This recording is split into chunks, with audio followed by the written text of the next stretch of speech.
welcome to BoomerHasIt. I'm JB Miller in London. And I'm Jim Jalamas in Brooklyn, New York. This week we're going to talk about a human quality that's been vilified lately as weak and counterproductive by the right. And I think it's essential for democracy and good governing and basic human understanding. We're talking about empathy and the assaults on it lately. Why did this come to mind for you? Why is it that all of a sudden you said, Eureka, we need to examine empathy? It seems like such an important quality to me as a parent, and I'm sure you feel this way as well. One of the most important things I think a parent can do is to raise a child with empathy. And so at this point, we should define what we mean by this. I see. So it triggered your dad vibes, your dad antenna. Well, I think it did. I think it did because what I was truly shocked to, and we'll get into this more during the episode. But I was truly shocked to hear people like Elon Musk and Stephen Miller. I mean, the villains of our age, Stephen Miller especially, assault just the concept of empathy as some kind of left-wing, weakness, some kind of democratic hoax, to give political leverage to certain segments of the population. It just seemed such a cynical assault on such an important basic human quality, and that is to put yourself in other people's shoes. I mean, how would you define empathy? As simply as I think a lot of people don't make the distinction between sympathy and empathy, right? If your hamster died and I had a hamster that died, I'd say, wow, I can sympathize with you. My hamster died. But empathy is when you have to use your imagination. You have to imagine what it'd be like to share someone else's feelings. And our intrepid researcher said, the definition I learned in school, the ability to place yourself in another person's shoes and know exactly what that other person is feeling. Thank you, Nathaniel. Yeah. Okay. That's good. And why anybody would object to that? I mean, I think it might be because if you're a billionaire, behind every fortune is a crime. I mean, if you're a billionaire, you're this big unwieldy thing, and when you move around, you can easily hurt people. And so, if you don't have empathy, or and probably helps not to have empathy if you want to amass a great fortune, depending upon how you amass it. But actually, the lack of empathy, I think, is diagnosable as something called sociopathy. But please continue. I know this was not only important as a parent, but as part of your school, your days as a schoolboy. Yeah, it's just so key that if and we are approaching this from extremely privileged people, lucky.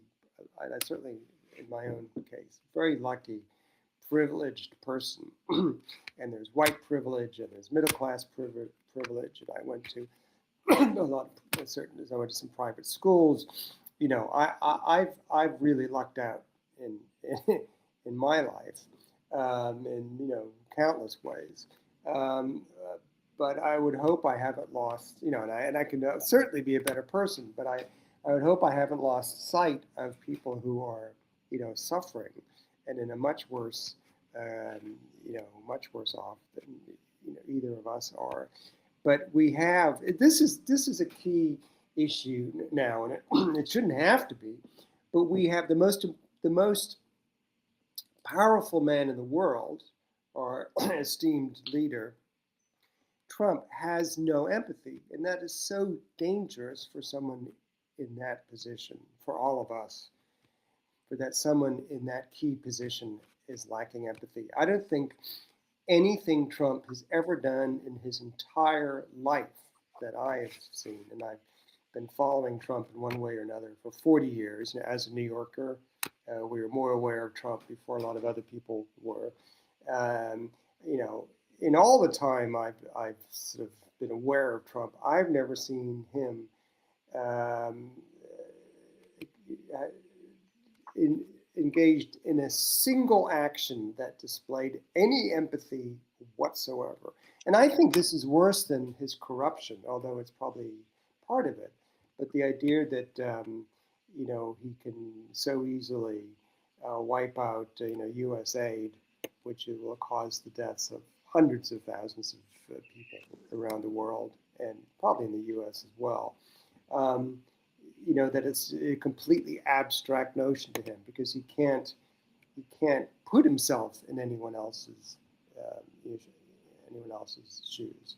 He's literally put his cabinet in his shoes. But anyway, that's another story. They're empathetic. But why do you think? How do you define empathy, and why do you think it's important, Jim? Well, like I said, empathy is a it's a skill to project how someone might be feeling. Sometimes we say in modern parlance, read the room, right? Yeah. And that's so it's a kind of a skill. I'm aware that it's also under attack. It's been codified. Now, I want to make a distinction, and why don't you share something with me? When you were a schoolboy, you saw an inscription somewhere in your school by a certain someone. Could you tell us about that inscription and that certain someone, please? Yeah. I'm on the edge of my seat. Sweet mother of God. This was the not the slogan. What do you call it? This was the motto. Yes, thank you. This was the motto of the prep school, the prep school I went to in London as a kid, and I've never forgotten it. And the slogan was, the motto was, "A child's mind is not a vessel to be filled, but a fire to be kindled." And that was actually attributed, now I realize or discovered, attributed to Plutarch. But how does that relate to empathy? Well, there's two schools of thought. Get as much knowledge as you can, accumulate as much wealth as you can before you die. The other is your brain something that's just a funnel for knowledge, or is it a processing unit? Is it a kind of just does knowledge fuel something creative? That's maybe the difference. And weren't you telling me about Jeremy Bentham too? Yeah, so Jeremy Bentham is an interesting figure. He was a British, I guess, philosopher in the early 19th century. He died in 1832. He was a jurist and social reformer, and he's regarded as the founder of modern utilitarianism. So he defined this as the fundamental axiom of his philosophy was the principle that it is the greatest happiness of the greatest number that is the measure of right or wrong. So that's a. How do we interpret that? Well, I don't even think it's necessarily about empathy, but it's certainly a response to the opposite of empathy, which is an uncaring detachment, indifference, or sort of cruelty. I think what he was saying, and it's a very sort of utilitarian concept that it's for the greatest good. Um, we should be enacting policies and governing for the greatest good, for the greatest number of people. I mean, I guess some people could interpret that as socialism or communism, or other people could interpret that as just doing unto others as you would do to yourself. There's also the idea of the Commonwealth being groups that come together that share wealth and prosperity, not just for the present but for the future. There's also the maxim, all tides raise all boats. What is it? High tides raise all boats. So it's inherently there's this idea of sharing, but again there's tell us how it's coming under attack, JB. Well, well, You're a sensitive soul. well, there's so many things to discuss here because as you were saying that, I was thinking how I think Jeremy Bentham could also be talking about democracy, because in a democracy we all have a chance to vote as a people on on the way we think our country should be governed. And so we currently have that's for the greatest common good, right? I would say, um, uh, maybe being naive in that, but there are forces now in government who are trying to skirt that and not worry about elections and say that they know what is best for everyone. But their concept of everyone is is a more narrow group than I would consider everyone. Um, Gosh, I don't want to go down too many rabbit holes, but the idea that if you only really care about, say, white people or heritage Americans, or all these terrible terms that we're hearing these days, it's just a real lack of empathy. The idea that you can round up people who have lived in the U.S. for years, sometimes decades, who've built lives, families, and just tear them apart for this abstract notion. I think that displays an absolute lack of any empathy. Am I being naive, or am I being superficial about this? Stephen Miller would probably say that. But I think that's why I think empathy is so important, because it applies to so many aspects of our lives. And so if you're missing it and you're in a key government position, or you're the most powerful man in the world, you don't care about bombing another country, or people who are killed in the middle Or of letting people starve, or letting epidemics run out of control. It's Yeah, fully preventable. Fully preventable. Yeah, where in Africa there's an outbreak of what's it called? Ebola, and Ebola. it's a species of Ebola that has no vaccine. Ebola epidemic. I mean, I think probably they'd be better at containing it if the U.S. aid hadn't been cut as much as it had. But anyway, that's another rabbit hole. But I just think, to me, it's just such a basic human condition or emotion. It's an emotion, right? I mean, you're right. You have to it involves imagination. You have to be able to imagine the feelings and the suffering of other people, and It's also, I mean, abstractly, you might even say that empathy is a form of giving, right? You're giving someone your attention, your imagination, to understand their feelings that are not your own. Those of us in long-term relationships need to learn empathy every day, but that's for another podcast. But that's a good point, because it's every day. This is something that you display, that you use. This is an emotion that you use every day, or keep using the word emotion. That's not quite what I'm looking. That's not quite the right word, but it's something that you use every day in your everyday life. And I'm just shocked that it's under assault. and you looked into this, and our researcher looked into it, and one of the key figures who is assaulting it is now the richest man in the world.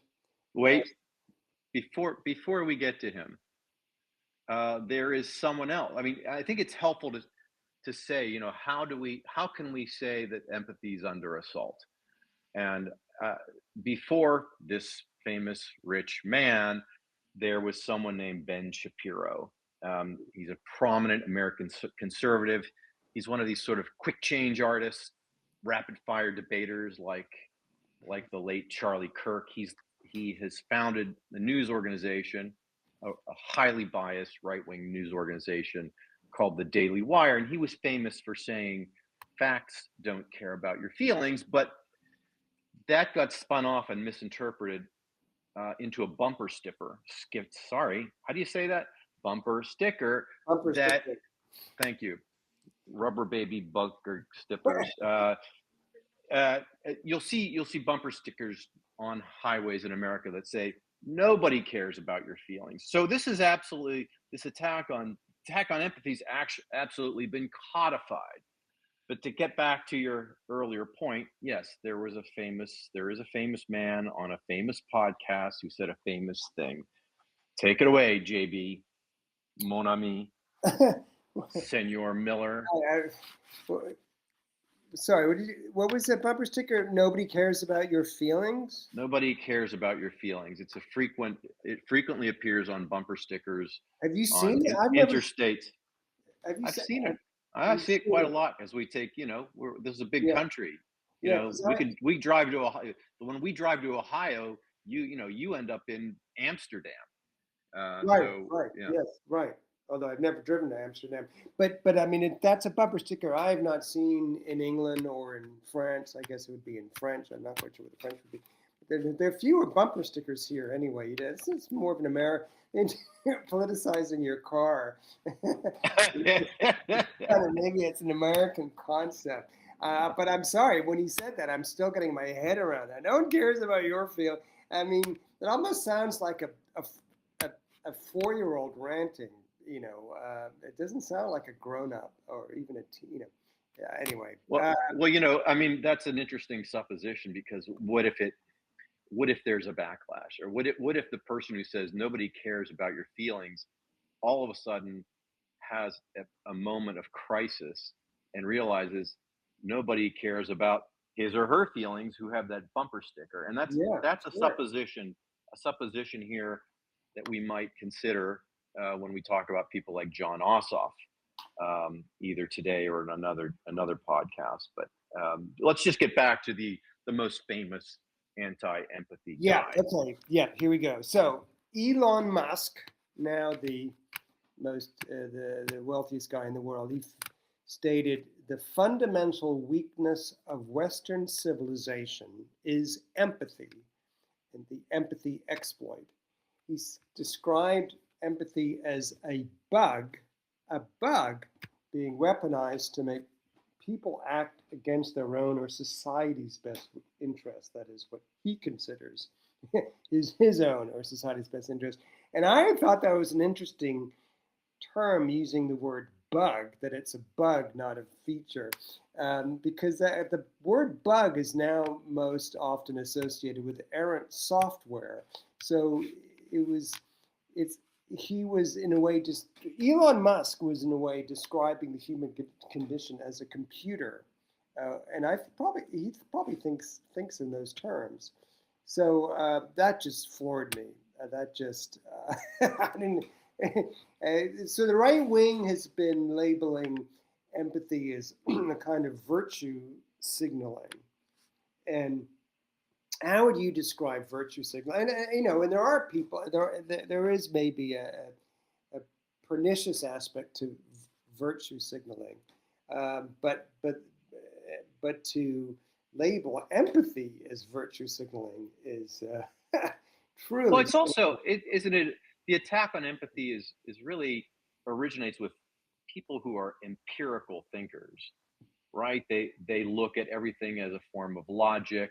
Nothing's wrong with logic, rationality, basic building blocks of arithmetic. But they miss what's between the lines, the nuances and the subtlety, unable to read the room, really. If that's fair to say, Yeah, that's fair to say. I mean, I couldn't help thinking, and maybe this is a leap that I haven't expressed clearly enough. But I mean, I can't help thinking that if you really consider empathy a kind of virtue signaling and an abstract concept that has no place in your society, then that's a pretty short walk to eugenics and putting people who are physically challenged or mentally challenged, out of, actually killing them, like the Nazis did. I mean, to me, that. I mean, is that going too far? I don't think that stretches the imagination. You might also throw in that there's an authoritarian streak. I know better than you do because you're soft Yes. and sensitive. Yes, I've Um, made $1 trillion, so clearly I know what's best for everyone, and I can make that happen. I mean, and I think so.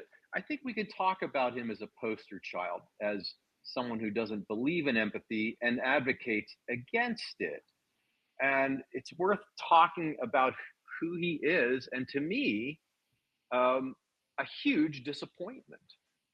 Before he went all MAGA, he was many people admired Elon Musk because not only did he sort of create a battery charged car company, which I've heard is actually a mediocre car company, but it's still, the innovation is still dazzling. He has something called the Boring Project, yeah, which is still underway. He wants to go to space, which I find less impressive. The SpaceX IPO is all the rage right now, and Wall Street is at it like hogs at the trough. And if you yeah. listen to someone like Scott Galloway, What did Scott Galloway say? Scott Galloway points out that with some cooperation with the SEC and the exchanges, they waived some rules that are very technical but meaningful, which sort of moves the goalpost for this IPO. But that's again, that goes. We can go down in the weeds on Yeah, that. that's We won't. yeah, rabbit hole. But Yeah. but I mean, let's just do a profile of who he is. He's fathered 14 children with 4 wives. Where does He's it come from? he's South African originally. His mother was a fashion model. His father was a businessman, but famously a white supremacist and admitted racist. There are many videos where you can hear him talking about the superiority of the white race. But interestingly, and I have to give credit to the great historian Jill Lepore, before Musk and Doge and before Musk and MAGA, she created a very interesting podcast all about Musk. And in it, she revealed how he was influenced by his grandfather, who was Canadian. And he was part of a technocracy movement. His name was Joshua Haldeman. And he argued that liberal democracy had failed and society should instead be managed by scientists and engineers. I mean, could you imagine what scientists and engineers would do for our culture? Music would be like the music of Boston, and maybe the artwork would be, I don't know, Norman Rockwell. I like Norman Rockwell, or it would be whatever. Anyway, No, it I was know an what you mean. authoritarian, tech-driven political and economic ideology, Yeah. and he was fascinated by the letter X, and he believed that he thought people should have alphanumeric codes over traditional names. So he inherited this fascination with X from his grandfather.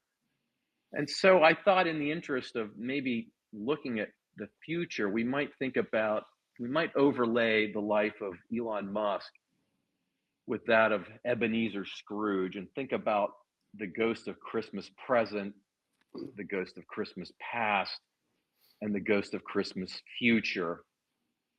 These forks in the road that Elon Musk could take. I would say Musk himself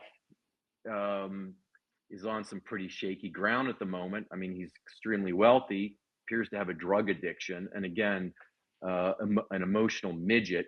He's worth 1.4 trillion, probably, which is 1.6% of GDP. By contrast, there's Andrew Carnegie, and in constant dollars, Andrew Carnegie was worth 460 billion, 1.4% of GDP. But at some point, Andrew Carnegie, he began to understand that greed, like Scrooge, was ruining not only relationships but society. And he was a huge philanthropic force in the United States. Can I interject? I mean, Yes, interject, please. well, all right. Yes, Andrew Carnegie. He's known for Carnegie Hall, and he famously built museum. He built libraries around the country because he had access to a free library, I think, when he was a boy in Scotland, and that contributed to his education. What he wasn't was good to his employees, and he could have used some of his fortune, like Jeff Bezos could, and just treat his employees better. That seemed to be an abstract notion to him. He's far better than Elon Musk, and he had he died a poor man. I mean, I don't think he had any children, and so he gave away his fortune, but he didn't give much of it to the people who helped create his fortune, with the people who worked for him. No, in fact, in the steel riots, when the river ran blood ran red in the Allegheny Valley, Pittsburgh area, he famously went fly fishing in Scotland while Henry Clay Frick oversaw the rioters. He told Frick to deal with it. He didn't want to. He sort of he wanted to keep his hands clean, and yeah, that's right. But he it certainly looks favorable. It's a favorable comparison to Elon Musk, I think. By the way, a little regional trivia. Yeah. If you're from the Pittsburgh area, you say Carnegie. If you're from New York and you're going to listen to the symphony, you say Carnegie Hall, which sounds weird to a Pittsburgher. Yes. I suppose Carnegie, is that I didn't even know it's a Scottish name. I didn't even know where his ancestors were from, but he was from Scotland. That's an interesting comparison between Musk and Carnegie. Do you want to hear about the ghost of Christmas future for Elon Musk? Yes, please. This is someone who was worth $55 billion in constant dollars, less than 0.2% of GDP for all of those people who are sticklers for numbers. If you recall from A Christmas Carol, he's visited by a silent, terrifying hooded figure that resembles the Grim Reaper. And it shows Scrooge the lonely reality of what will happen to him if he refuses to change his miserly ways. And that ghost, I think we would say, is Howard Hughes. And like Musk, Hughes was a polymath entrepreneur. He had his hands in Hollywood, aeronautics, industrial tools. He was a property developer. He was also a drug addict. He died on a plane in 1976 due to a codeine overdose. And he was also malnourished. He died almost maybe of a malnutrition, but also, a tragic, terrifying, scary figure in American society. One of our maybe most ignoble industrialists ever. Yeah. But you know a little bit more about his Hollywood career, don't you? Yeah, he lived in Las Vegas, I think, and that there's a character based on him in, here's more trivia, in the James Bond film, Diamonds Are Forever. There's a whole section in Las Vegas with a Howard Hughes type figure. Yeah. And by the way, Howard Hughes was responsible really for developing Las Vegas as a property developer and investor. Without Howard Hughes, it would be a much different place. But please continue. Howard Hughes is should be an interesting figure to us, because he was comparable to the tech billionaires, the tech bros, because he was the tech guy of his time, the aerodynamics. He could fly. He knew how to fly planes himself, and he could build things. He bought the RKO film studio, which was famous in the 1930s for the Fred Astaire, Ginger Rogers movies, and Bringing Up Baby, and King Kong. It was a major studio. It was the second rank of the major studios. He bought it and essentially gutted it and destroyed it. And it was picked up for probably a song by Lucille Ball after she'd made a fortune with her I Love Lucy sitcom. And she owned RKO in the 1950s. It wasn't the big studio it had been, but she owned what was left of it. And then she sold it by the late 50s. That's the Hollywood. And when he gutted RKO, what did the public lose? I think of RKO, I think of turning on some movie, the 5 o'clock movie, when I was in grade school, and at the beginning seeing a title card or title animation of a plane badly animated circling the globe. No, that was Universal. No, RKO was the radio tower. Oh, you're That was right. it. That was RKO. Yeah, I mean, he destroyed the studio. All the other studios have survived or survived in 2 recent years. You know, Paramount and Columbia. It became Sony and MGM. Well, MGM kind of got destroyed. But no, Howard Hughes didn't really understand Hollywood. I think he may have bought the studio partly to meet starlets. I guess that was worth it for him. He did have an affair in the mid-30s with Katharine Hepburn. But Can anyway, you quantify that? We're cannot, rational thinkers here. Quantify. Show us proof. Proof doesn't care about your feelings. I cannot quantify it. Anyway, he was when I was a kid. He was a big figure. I guess he must have been sort of the Elon Musk of his time in a way. A mysterious figure who lived, a recluse who lived, you know, on the top floor of some casino in Las Vegas. He was He was one of these bizarre people who had a huge fortune and didn't live very well. You know, I guess when you become a drug addict, it compromises your quality of life. It's utterly tragic. And I remember as a boy reading one of the big weeklies, Newsweek or Time or both, and we saw photos of him right before his death. He had long, unwashed hair. He walked around in a robe. He didn't had some phobia about his shoes and wore empty Kleenex boxes. And then there is a shocking photo of an X-ray of his arm. Oh God, yeah, with all of the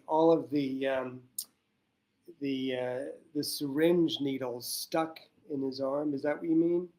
That's the one. Sorry, I forgot to add the trigger warning in advance. But let's give a movie recommendation while we're on Howard Hughes. Melvin and Howard. Do you remember that movie? Jason Robards very aptly plays the mysterious Mr. Hughes, and he meets Melvin, this guy, this kind of loser guy. It's based on a real story, supposedly. This guy Melvin, who picked up this hobo by the side of the road outside Vegas, gave him a ride, and had a nice conversation with him, and later was left like $30 million in Howard Hughes' will. He buys a yacht. This is in Vegas, about 1,000 miles away from the ocean. He buys a yacht, and which he parks in his driveway, and even money never arrives. But it's a fabulous film. Melvin and Howard. And his, do you remember who his love interest was? Who played the love interest? Oh, yes. The actress married to Ted Danson. What's her name? That's right. It's an early role of Mary Steenburgen. Mary Steenburgen. As an entertainer at the local lounge. A cocktail waitress, stripper, topless, yes. Yeah. A terrific movie, very unnoticed and underpraised, I would say. I think this rather dour podcast episode needs some comedy film recommendations. So I actually think the film could have done better if it had a better title. Melvin and Howard. It sounds a little like a after-school special or something. It did, yeah. I don't know. It had a cult following, but people have forgotten about it. So there, another Boomer Has It film recommendation on the following up on our last pod. Yeah. Okay. So how do we combat? Is that the word? How do we respond to this attack on empathy? How can we? Because I don't know if people are aware of this attack, or even quite aware of what empathy is. When empathy is attacked, when you see a bumper sticker like "I don't care," nobody cares about your feelings. Does that what is that bumper sticker expect as a response to that? What is the person driving that car? When people see that, what do you think they feel? No one feels about it. I think it could only mean superiority, that they're superior, that their feelings, people's feelings are trivial, and they know better. and they're in a better place. And it's a pretty vain concept, I I mean, think. he's just saying my feelings are important, but no one gives a crap about yours. That's the superiority, because everybody has feelings. Well, that's why I think maybe this strategy has run its course, because as as the U.S. experiences inflation, as Americans have a hard time filling the tank, as they have a hard time filling the fridge and the pantry because inflation is 4.3%, we're all feeling it. We're going to have some negative feelings, and if no one cares about them, they're not going to get votes. And there was an interesting profile in the New York Times by Michelle Goldberg. I think it's a video profile about the Georgia Senator John Ossoff, and it's really, she repurposes it as an answer against authoritarianism, and how John Ossoff and Peter Magyar. Wait, is it Peter Magyar? Who's the new Hungarian Yeah, leader? a name, certainly that's either the name or something close to it. Yes, How they follow the same playbook, and yeah, that playbook is to accuse the people in charge of not yeah, caring, of correct. being crooks and greedy. I think the term they're saying is coin-operated government here in the United States. Yeah. The term Mar-a-Lago mafia.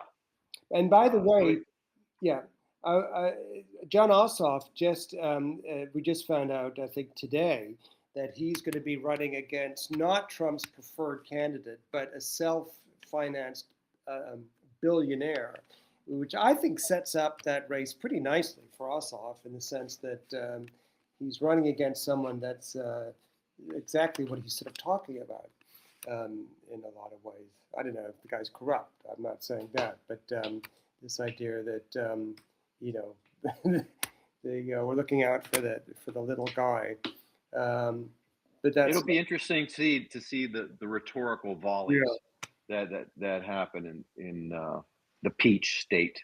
Yes, and by the way, I just found a quote I was looking for, and it might speak to that my question about the response to the that bumper sticker that no one cares about your feelings, and it's from Mel Brooks, and you've probably heard this.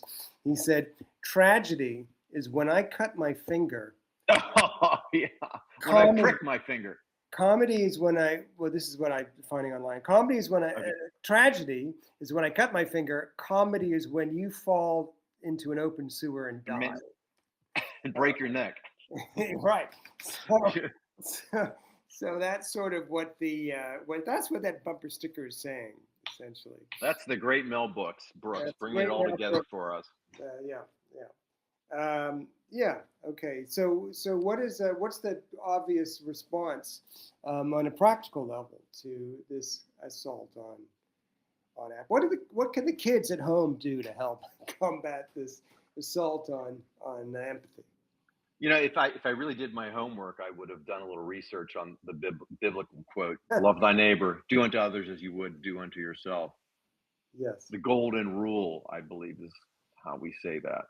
Golden rule. All right. Is that too simplistic? It's a starting position. I would say so, and right. I mean, the point of this podcast is, I think, really to ask, is empathy important? Is it really under attack? And if so, why? Who are the main players? And what's the consequence? And the consequence is pretty clear. Loss of USAID is wreaking havoc in other societies around the world. We've lost U.S. citizens and non-U.S. citizens to their deaths because of ICE mismanagement, incompetence, and brutality. Yeah. Thousands of Iranians are dead. There's death, human pestilence. Yeah. That's a result of people not caring who are in charge. Yeah. I rest my Yes, case. that's it. Yes, the case rests. All right. Should we wrap it up there and go on to headquakes, or do you have anything else you want to add? I think one little thing I think I would add about Musk is that through his Starlink, he really exerted control over the Ukraine war, and because he wouldn't get paid, he suspended the Starlink system, which put Ukrainian fighters at an extreme disadvantage because it's this kind of empirical thinking. I don't get paid. I don't provide a service, Yeah. and that's who we're going to endow with 1.4 or $1 trillion in the near future. So that's just my final thought before we go to headquakes. And could we remind our audience what a headquake is? Oh, well, it's essentially, it's like the political gabfest cocktail chatter. We just stole the concept outright. No, we can do better than that. What is it? I always forget how to describe it.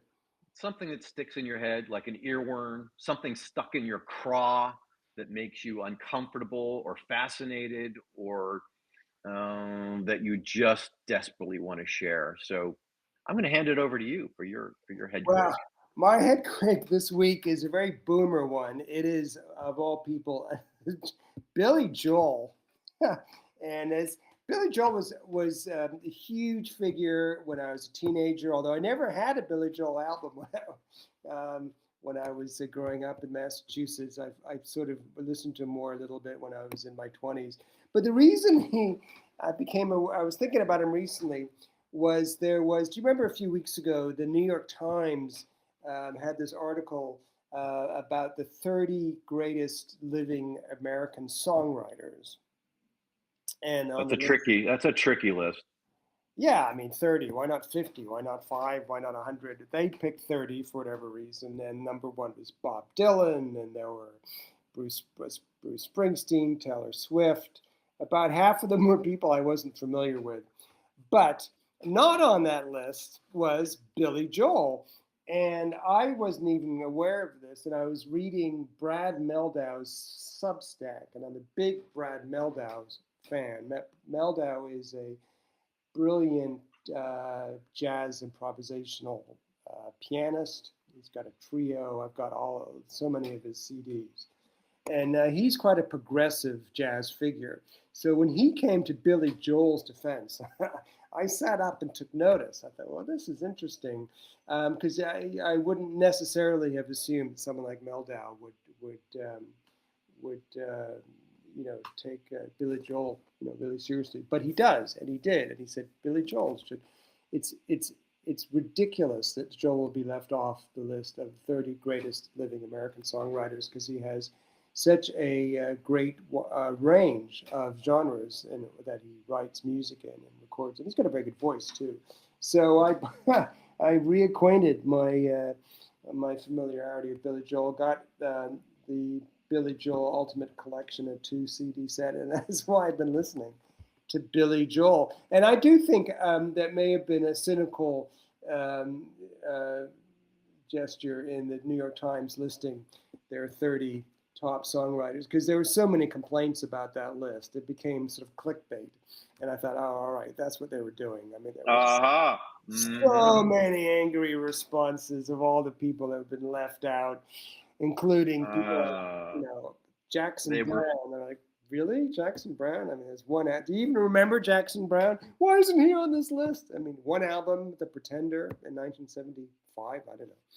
Who knows? Anyway. They were fueling the internet outrage machine. Yes. Yes. And reaching a lot of boomers. But so now I think of Billy Joel. I'm sort of one of these people who likes the first 2 or 3 albums, and I think of Piano Man, I think, and Turnstiles with some really great songs on it. Yeah. But the most famous being Piano Man, which almost sounds like a Broadway show tune in a way, the way he sings it. There was a Broadway, so there was a West End musical that was made up of all the Billy Joel songbook. But he wrote some songs that were very sort of Bob Dylan influenced, and he wrote a lot of doo-wop stuff. That was music that he'd grown up with in the late 50s. And yes, he wrote a song, "The New York State of Mind," and then he wrote at least one song that Frank Sinatra did a cover of. which I think you probably wrote for him in a way. He's a good songwriter. He should have been on that list. What's your head quake, Mr. Gelamis? My headquake is a 3-letter acronym, AEO, and it kind of shook me to the core when I discovered it. But I think the only way I can explain it is to contrast it with something called SEO. And if you say the words, you'll be disgusted because it has one of the stupidest words ever made up in the English language. It's the word optimization. SEO stands for search engine optimization. It means that when you create a website or you do anything on the web, your goal is to make it linkable so that the monopolistic organization known as Google, which has 95% of searches globally, the next runner-up would be Bing, which has, it's divided between that and DuckDuckGo. I think they share 5%. That gets your page at the top of the list. So if you have a recipe for borscht, you optimize your website so that yours shows up first when JB Miller wants to make borscht for the family. Is JB Miller going to cycle through pages and pages of search results just so he can find the right recipe? No, he's going to get the first 2 or 3, look at the pictures, and make his borscht. Aren't you, Mr. Miller? Yes. Admit it. Yes. Thank you. All right, so now what is AEO? Answer engine optimization. It optimizes your content for AI and voice assistants like ChatGPT, which is, by the way, sharing the field with Claude and Gemini and Siri. Especially Claude has a huge commercial subscribership compared to the others. Anyway, so the idea is they synthesize and deliver a direct conversational answer from you.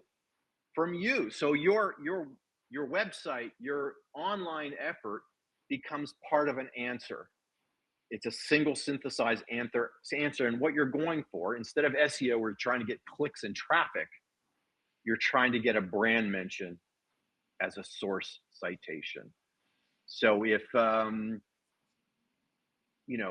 know you're an expert in fly fishing, JB, and if someone wants to really know how to tie a woolly booger, if you play your cards right online, your instructions will show up first in a ChatGPT or a Gemini reply, and the citation will take you directly to your fly fishing website. Which, how's that going, by the way?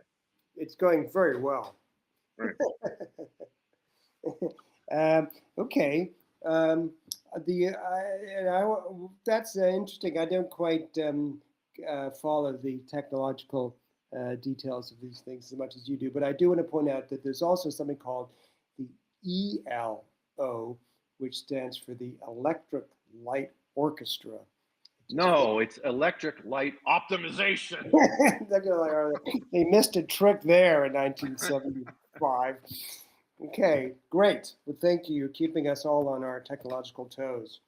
Thanks to our research assistant, Nathaniel Rowe. Yes. Helping us out. Okay, great. This has been Jim Gelamis in Williamsburg, Brooklyn. With JB Miller in London, England. See you next time. Ciao, baby.